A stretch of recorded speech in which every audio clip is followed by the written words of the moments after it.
नमस्कार. आपली ही कोणतीही कामं होत नाही किंवा नेहमी आपल्याला अडथळा येतो, म्हणून आपल्याला पितृदोष आहे असं सांगण्यात येत आहे किंवा पितृदोषामुळे आपल्या जीवनामध्ये नेहमी अडथळे येत आहेत. यामध्ये संतान होण्यामध्ये, कार्यसिद्धी होण्यामध्ये किंवा एखादी गोष्ट प्रारंभ होण्यासाठी जर आपल्याला पितृदोषाच्या संदर्भात जर त्रास होत असेल, पितृदोष सांगितला जात असेल, तर याचं मुख्य कारण वास्तूनुसार आहे की आपल्या घरातील नैऋत्य दिशेमध्ये जर आपला दरवाजा असेल, नैऋत्य दिशेमध्ये जर शौचालय असेल, नैऋत्य दिशेमध्ये जर कचरा असेल, नैऋत्य दिशेमध्ये जर आरसा असेल, नैऋत्य दिशेमध्ये जर खूप मोठी विंडो असेल, तर याचा आपल्याला प्रामुख्याने त्रास पाहायला मिळतो. आपण जर या ठिकाणी आपली विंडो असेल तर याला पिवळ्या रंगाचा पडदा लावा. त्याचबरोबर विंडो जास्तीत जास्त बंद ठेवण्याचा प्रयत्न करा. त्याचबरोबर या ठिकाणी जर आपलं शौचालय असेल तर शौचालयाच्या बाजूने आपण पिवळ्या रंगाचा टेप लावा. त्याचबरोबर शौचालयामध्ये पिवळ्या रंगाचा बल्ब लावा. त्याचबरोबर या ठिकाणी जर कुडा कचरा असेल, या ठिकाणी जर खूप सारी गंदगी असेल तर ती आपण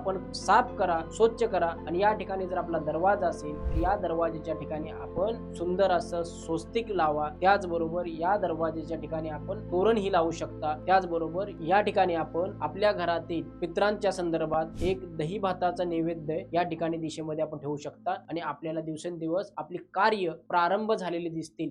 धन्यवाद.